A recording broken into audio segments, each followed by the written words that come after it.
Welcome to Money Matriarchs with Dr. Laura Mattia, where we inspire you to harness the power of money for good. Together, we will hear motivational stories, meet encouraging role models, and explore financial strategies that can make a difference in our lives, our families, and beyond. We're in this together. Now, please welcome your host, Dr. Laura. Today's guest is a woman who's really understood the idea of what it takes to inspire women to harness the power of money for good. She is a true role model, a true money matriarch. Her life and everything that she's done is fascinating to me. I find her so inspiring. I hope that you do also. Her name is KATHLEEN Rehl, and she is an author, an educator, a mentor. Empowering widows financially is her initiative, and she's done a lot of work around that. She is a storyteller where she does use her stories within her life experiences to help provide guidance and offer individuals with ideas around legacy and longevity planning, philanthropy. And I'm just so excited to have her. Dr. KATHLEEN Rehl, thank you for joining us at this podcast. I am so happy to have you here. Oh, I'm looking forward to this. Wonderful. We've actually talked a lot, and I'd love for you to share some of the transitions that have made a difference in your life and have helped move you. It almost seems when I talk to you, KATHLEEN, that you have this way about you that you've just kind of allowed life to open doors and you've just walked through them in such a graceful manner. I was hoping you could tell us a little bit about those transitions. Sure. And I would say change has been the one main mantra in my life. Starting back, I grew up as a farm girl and went to elementary school, and my first job out of college was in public school teaching. And I did that for several years. And at the same time, I was working on my advanced degree, my doctorate. And then I was a college professor for a number of years, got tenure, and said, okay, world, I'm ready for a new challenge. And that led to segueing into the nonprofit world. I was a development director, a fundraiser, if you will, for a dozen years. And at the same time, I was working on my certification as a financial advisor, certified financial planner status. After I got that, I opened up my own shop, and it was supposed to just be a little boutique practice that would have maybe 25 or 30 clients, but that grew and grew and grew and grew. And I did that for about 18 years. Along the way, my late husband died. Tom was his name. And after his death, I decided to focus on widows. I'd done widows financial planning before, but being a widow myself, really understood what that involved. So I worked mainly with those clients. I also wrote a book. It was in a kind of a workbook format, Moving Forward on Your Own, a financial guidebook for widows. And along that way, there were several people who asked me to come and speak about working with widows. There were financial planners that wanted to know more about what they should be doing, because it's a well-known statistics that about 70% of all women who are widowed fire their advisor after the death of their spouse. That's right. So they were worried about the widows walking away. So I had an opportunity to move into an encore career by selling my financial planning business, because I couldn't do both at the same time. And so for the next 6 years, I did speaking and teaching and writing and research focused on widows. That was only supposed to last a couple of years, but it turned out to be 6 years. And at the end of 6 years, I said, it's just time to quit this, because every time I go up on the stage, my late husband, Tom, would die all over again, because it was a very emotional presentation that I was doing. So that was right before the pandemic. And when the pandemic came, that shut everything down anyway. So it was perfect timing. So 2021, I spent that time baking lots of bread and doing a sabbatical of sorts. Wrote lots of poetry, stories, focused on my own legacy planning kinds of things. And then when the pandemic lifted, I was doing some webinars virtually, but I started getting more invitations to do more in-person events. And that's when the American College of Financial Services reached out to me and asked me for help in redeveloping some things with their chartered advisor and philanthropy program. So I picked that up, and it just continues. And now one of the things that I'm excited about is this fall, I'm planning on doing something that I haven't even told you about. I'm going to go through training to be a death doula. Oh, wow. And not that I'm necessarily planning on, I'm not starting a business in that, but I just want to understand. I love lifelong learning. Absolutely. I could tell that. and that's what's so, just interesting is that you just keep taking these things. And, as you're talking, I'm just thinking, Kathleen, you just stuffed all this great work that you've done into this one sentence. Even I think I met you, it was around the widows work, Yes. Really. And you brought together, I think there was 6 of us that all had PhDs and had interest in doing research around widows and trying to see if we could offer some true academic advice to women on how they should pay attention to their money and make good decisions. And we published a couple pieces. We had about 5 pieces, I think. Okay. So things have been published, and I specifically recruited you, Laura, because of your expertise. Well, it was a lot of fun working with this group. There wasn't really even a data set. A couple of the people on the team actually did a survey and went out and collected the data, which is a whole lot of work, and compiled it. And we applied a lot of different theories to the data and came up with some, I think, really useful information. Right. And the reason that I wanted to do this was I could count on one hand the number of academic peer-reviewed research that was published on widows. It just wasn't out there. And as we know, chances of a woman who is married becoming a widow is fairly great. And I haven't actually talked too much about this lately, so I'm not sure if I remember my statistics. I do. Okay, go ahead. 80% of all men, when they die, they will die in the state of being married. But 80% of all women, when we die, we're going to be single. We're either widowed, divorced, never married. Right, which is why I always feel like we need to encourage women before they become a widow, especially married women will have a tendency of letting their spouse drive for whatever reason. And so their spouse is making all the financial decisions. And then when they wind up becoming a widow, they're like deer in the headlight. They don't even know the questions to ask. And that's a problem. And so it's important for women to understand that they really do need to exercise their financial planning, financial decision-making muscles so that hopefully they don't get themselves into trouble. Oh, so true. I remember I was at a meeting. It was a community organization, and they were having a special luncheon to recognize donors. So I was at this luncheon, and I was by myself. There were 2 other couples at the table, and one of the ladies who's in one of the couples, she's looking at me. Oh, I know you. I read that article that was in the paper last weekend about you. And the Tampa Tribune had done a Sunday full feature on the book that had just been written and my work with widows. And she said, I read that article. She said, but I'm never going to read your book. I won't need to. Famous last word. She said, because Harry takes such good care of everything. And Harry and I have an agreement that I get to die first. Oh. I'm looking at Harry, and he's got a walker.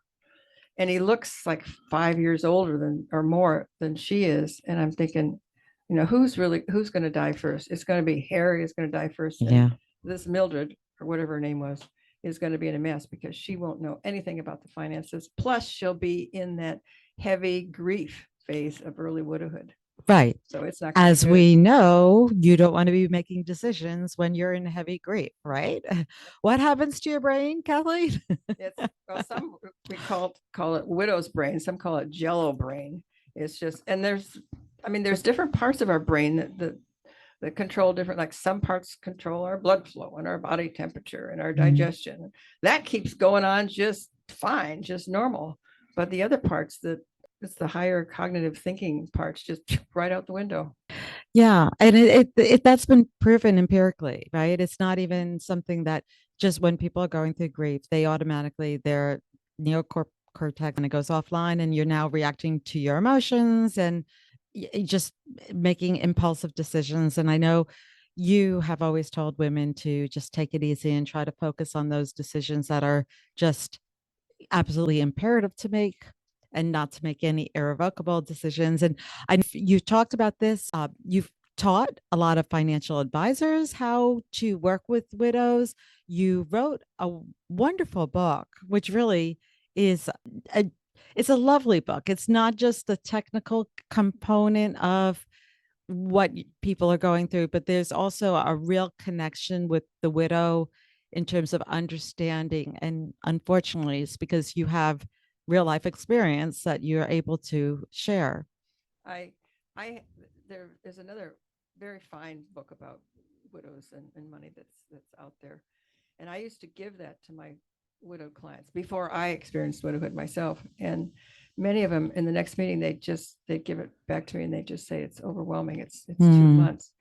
So when I put my book together, I wanted it to be simple to understand. So a lot of the chapters, if you will, are just 1 page long. I wanted it to be beautiful, just like a widow is beautiful. So there's a lot of art and color in it. And that was actually problematic when I went to get it published. I was talking to commercial publishers and they said, oh, it's going to be too expensive to print. We'll print in black and white and we'll spot color here and there. I say, no, it's got to be all color just like this. Or the book's not long enough. It's only 80 pages. No, I don't want to overwhelm the widow. I don't want to make it 200. Did you self-publish then? That's what I went to independent publishing. Okay. And worked with a wonderful book steward, but my editor was in one location, my interior designer. I used to think interior designer was what I did with my living room. Okay. No, it's how the book was laid out. She was out in California. My another team member was up in Minneapolis. So we were all around the country, never met in person, but put it together and published it that way. And it was published like that for quite a while. And so that was problematic in that I would have to publish, guess, like how many should I publish on this run? Okay, 5,000. Then I had to store 5,000 someplace and pay for the storage on that. So wow. What I love now, Kindle Direct has an approach now that it's the book. If somebody orders a book, they print it then. So I don't have storage. Right. Well, it's on Amazon. Yes. And I do want to make sure that our listeners know the name. It's called Moving Forward on Your Own, a financial guidebook for widows. And it's, I think, a bestseller, correct? Well, I really should go back and change the number because now it's more like about 84,000. Wow. Okay. The reason it sold a lot was there was one financial company that when they sponsored me in speaking, they would give the books to advisors that wanted copies of that book, and many of them did, and then they could get. So it was like, I think over the many years, they've ordered about 50,000. Wonderful. And then there's been 30,000 that have come from individual advisors. As it was designed as a book to be as a gift book, not because most widows aren't going to walk into Barnes and Noble and say, oh, I think I need to buy me a book about money. Right. So it would be given to them by their pastor, by their hospice worker, by their financial advisor, by their CPA, by their attorney. So those are the ones that are providing the book and saying, when the time is right, you may find this book helpful. It was, right. I know the author. And you might want to start by reading the inspirational poetry that's in the book and looking at the beautiful artwork. Wonderful. So, and I really like the idea that you self-published, or what did you call it again? Independently published. Independently published. And then there's also another category that's called vanity publishing. And I had friends that did that. Okay. And their books turned out to be a mess. So. Okay. Yeah. Well, so the one book that I wrote, I went through the regular channel of having it published, the regular editing and so forth. And unfortunately, I lost control. That's and exactly right. And I am so grateful. It was a gift that Yeah. they said no, because Yeah. I owned it. So I was able to work out this deal with the financial company that we just put their name on it. The United States It's smart. military Yep. was the first big order that we got. It was like 1,000 books that, Wow. they ordered, and I was able to discount it to cover the cost only to get it to these military families. And I would not have been able to do that. Yeah. And since then, commercial publishers have approached me and asked if they could buy the book. And no, thank you, but no, I'm just fine the way it is. So this seems to be the theme of your life, Kathleen, is that you just keep riding the stream wherever it takes you, and it keeps taking you into these wonderful opportunities just because you're paying attention. Do you have anything to say about that? Yes, I do. And I'll tell you, I don't tell everybody this story, but my husband was a pastor. He was a very spiritual I didn't know person. that. Okay, interesting. That's where it's And- coming from. Okay. And before he died, and he was diagnosed from liver cancer in December, and February 12th, he died. It was that fast. But he was in the last month of his life, and I was still coming to grips with all this. And I said, I just want to go with you. I want to go. And he said, no, you can't go with me. And I said, well, when you get to the other side, send me a sign. And he said, well, I don't know if I can do that or not. And I said, well, you have to do that. You have to do that. Okay. He agreed that he would. And then in another conversation, I said, why are you dying now? He was 70, almost 72 years old. He was young. Mm-hmm. He was 13 years older than I, and we always knew probably he was going to die first, but he wasn't supposed to die then. No, that's young. Right. So he said to me, I again revisited that. I just want to go with you. No, you can't. And he took my hand and he said, I have led a very full life, and it's time for me to go. And one of the reasons I have to go, and he's looking right into my eyes, he said, is because you have not yet realized your life purpose.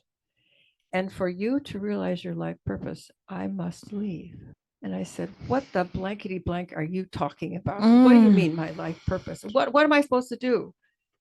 And he said, I don't know what it is, but you'll figure it out after I'm gone. So he dies. And I continue. Kathleen, I have chills. That's okay. I continued to talk with him in my head. There was a beautiful lake behind our house, and we would often sit on the swing by Lake Tony. And so I continued to sit there and have conversations with him in my head. And you would have to have known Tom. He was a very funny guy, very funny guy. So I'm sitting there and I can hear him in my head. And he's saying, I got it. I got the job. And I said, okay, what do you mean you got the job? He says, I got your job. I'm your chief guardian angel. Oh. And I said, oh, that's wonderful, Tom. He said, but wait, there's more. There's more. Okay, what is it? As your chief guardian angel, I have been assigned to be on a committee. And he knew I understood the committee structure, because when I was a college professor, I was on doctoral committees, and you had input, you had a chair, and you had input from a lot of people. So I said, I'm on this committee. And he said, God is the chair of this committee, and there are other teachers and guides and mentors. I'm as your chief guardian angel, I'm on the committee. And some of these people, you know them already, but there are other people who are going to be coming into your life. And we have been given an assignment. It started from the day that my cancer was diagnosed. So that would have been back in December, because I'm talking to him now in April.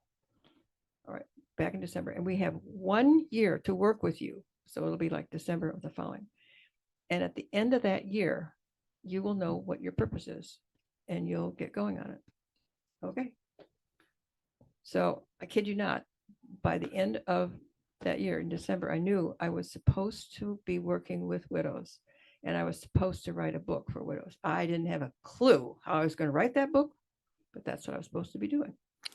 And the next year, that's when I started working on the book. And it took me 2 years to write the book. And there were times that I would just sit down at the keyboard and say, okay, where are we going today? And it was like I used to be a runner many, many years ago, and you get that flow that I would feel that warm flow, and I'd start writing on what it was that I was supposed to write. So he helped with the writing of that book.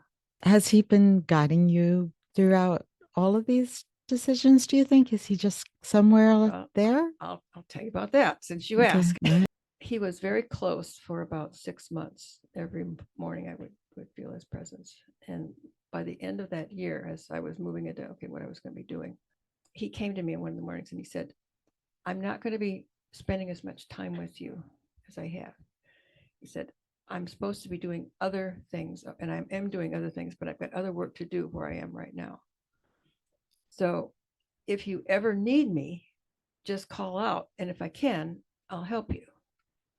But I'm not going to be around as much. And after that morning, I sensed his presence, fading. There were a couple of times, more than a couple, that I did when I got myself in hot water. And I reached out. And one time I can remember I said, get yourself here. I need your help now. And I could feel his presence. Wow. I did not expect this conversation to go in this direction, but I do almost wonder, do all of us have some guiding angel, or whether it's just the spirit you, that if we just kind of relaxed a little into, I think that's a lot of what all different faiths teach us, is to just try to listen and hear and be quiet and just glide, because it seems that when I look to you as one of my role models, and hopefully as the listeners are hearing about you, they're also seeing you as a tremendous role model. When I watch you and I've seen the things that you've done, I just think that you've done them all with such grace. And so, without struggle, without angst, just, oh, there's this opportunity. And sure, I'd love to help in that arena. I'm glad it's perceived that way, because there has been struggle and angst. Well, you are still human, Kath. And I feel like I should add, I'm not a religious person, even though my late husband was a pastor. I'm not a religious. I call myself spiritual, and I have beliefs, but not really religious. Well, yeah, that's a whole conversation of that, the different definitions around that. I think I actually resonate a lot with what you're saying as well. I've chosen a particular way of expressing that through some of my practices, but that doesn't supersede my spiritual component. That's really the essence of it. And the more that I can tap into that, I do find that I do move through life a little bit easier than when I don't. So very, very interesting. So I was wondering if you could actually share some other illustrations of a positive impact of sound financial planning that can go for widows. I could actually go a little bit deeper, and what maybe a story that you've witnessed, or one that's coming to me now. I hadn't thought about it ahead of time, but it was a couple that worked with me for financial advising, and he was a very bright guy and understood all the money stuff. And I, early on in our, before they really signed on as clients, I asked, what was their motivation in wanting to work with me? And he said he had tried to bring his wife on board to understand the money stuff for years. And he said, she's bored to tears. And she will have none of the conversations, and said, you take care of that. I'll take care of the kids. You handle all that stuff well.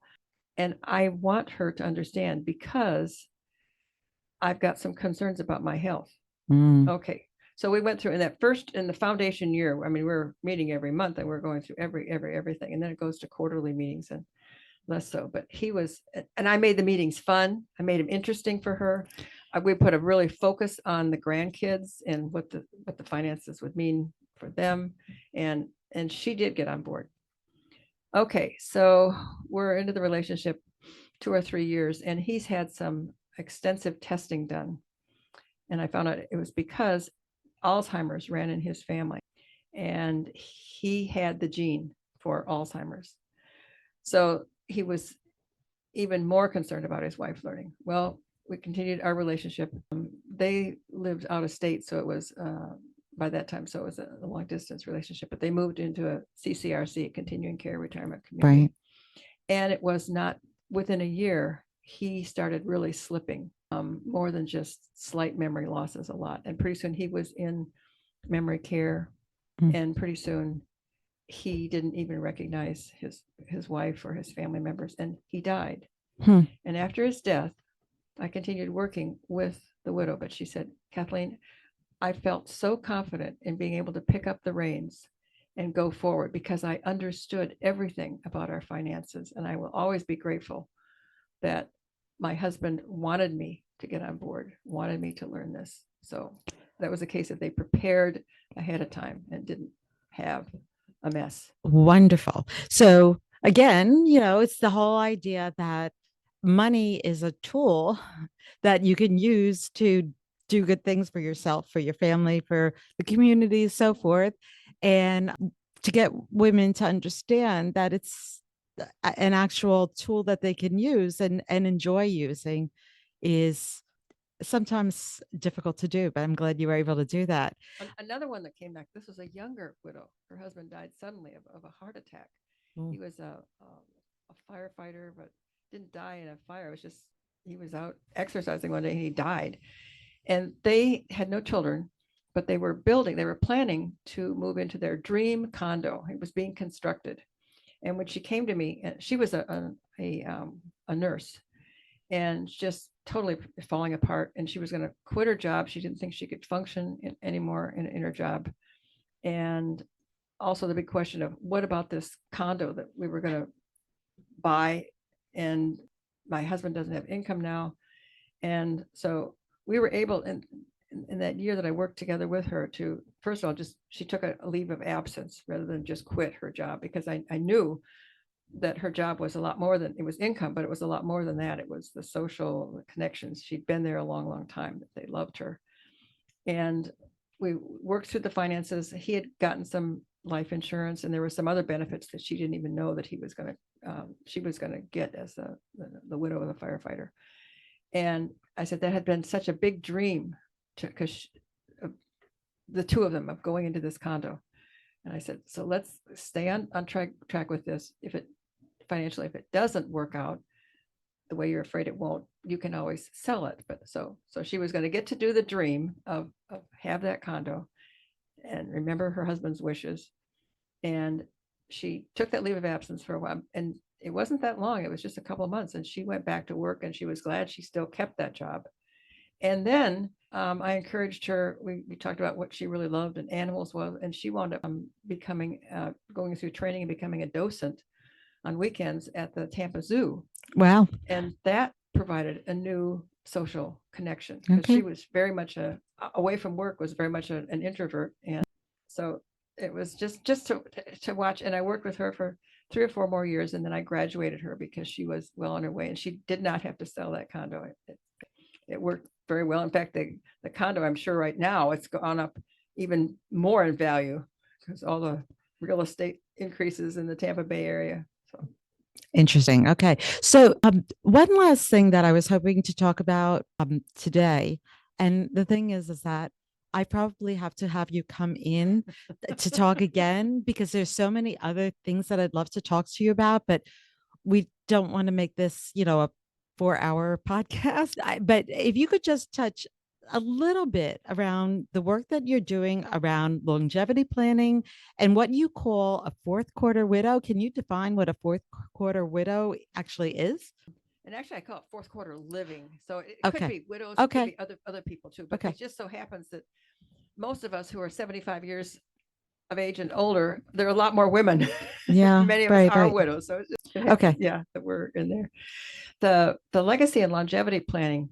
I got interested in legacy planning, especially when I was doing the poetry and short story writing. Mm. And I was doing memoir writing of my own life. And I thought, oh, this is really insightful, and I'm learning things about myself by doing this. I think other people might be interested in this too. And then talking with folks, oh, I couldn't write my story. I wouldn't know where to begin. So I developed an approach that I call life print legacy. And in fact, on my website, which the website's just my name, Kathleen Rehl.com, you can download that booklet for free. And it's a process of going through different aspects, like there's education, what I learned as growing up as a child, my best friends, these were hobbies that I had, my first jobs, all these different categories. And then there are statements by those categories. And if it resonates with you, then you check that box and you go through this multi-page exercise. And when you're done, You just string all these things you've checked together and you have your basis of a legacy will. And I did this with my mother. It was shortly before she passed. And because she believed she couldn't just get a blank piece of paper and write her story. So she did that and she put it together and I helped her to edit it. And it wound up, it's 1 page long. And she didn't want it shared with family until the memorial service, which we did. And I will pick up that letter a couple of times a year and reread it because it still speaks to me about my mother. That's fabulous, Kathleen. KathleenRehl.com. Pull down that document. What's the document called again? Life Print Legacies. Okay. Stories and letters. Okay. I know I'm going to print it out this afternoon and highly recommend listeners do that as well, because that sounds like a wonderful tool. So yes, I've done, again, that's where I'm at right now. I take experiences from my own life and what's working for me, and then I turn them into a program and share them with other people. So that's been quite popular. And did you ask me something? Oh, longevity planning. That's because we are women, especially, we are living longer. I plan on living well into my 90s. And part of that is because I'm doing all the stuff that the research says we're supposed to do. That's part of my refirement. You know, I spend time with activities with family. I do fun kinds of things. Like this afternoon, I'm going to go to the Mainsail Art Festival that's in St. Petersburg. Focused purpose. That's kind of stretching it more than one word, but I hyphenated. So focused purpose. Every day I wake up in the morning and I'm excited about something I'm doing. Okay, I'm going to do this podcast with Laura today, or I'm working on an article for some organization. It's focused purpose. Then friendships, and that's others besides family, because there's a difference in that. And then there's fitness of body, mind, spirit, and money. Right. Important. So people who are living longer are paying attention to, having friends and doing things with friends and their physical activity. I work out with a personal trainer. I go for walks every morning. I do yoga. I think that's, and meditation. That's very important. So and I keep a diagram on my whiteboard. It has these circles with these 5 F words on them. And I consciously look up at that periodically and say, okay, I haven't been paying much attention to fun. I think I should get a ticket to American Stage Theater, and we need to go see Beauty and the Beast, which we did 2 nights ago at Outdoor Theater to keep things. And it's not really in balance, because I don't like that phrase about life in balance, because balance means if you're balancing, you're stationary. Right. And I'm moving. Right. Oh, that's wonderful, Kathleen. So again, Dr. Kathleen Rehl, you are such an inspiration. You are truly a money matriarch. And the thing is that I hope the listeners also understood and heard that while you're not necessarily just all focused around money per se, you've been able to channel money through your life in a way. And somehow also you wind up having opportunities that wind up becoming financially enriching when you weren't even necessarily reaching for that. Right. So, which is really, really very, very inspiring. So thank you so much for being on this show. For our listeners, if you want to learn more about Kathleen Rehl, please go to her website, KathleenRehl.com, and you'll be able to find some information and some tools that could help you gather your own inspiration as well. So thanks for listening. Delightful. Thank you. Thanks so much for joining us on this episode of Money Matriarchs with Dr. Laura Mattia. If you like what you've heard and found it helpful, please like and subscribe to the show so we can inspire all women to harness the power of money for good. Stay inspired, and we hope you'll join us again in the next episode of Money Matriarchs.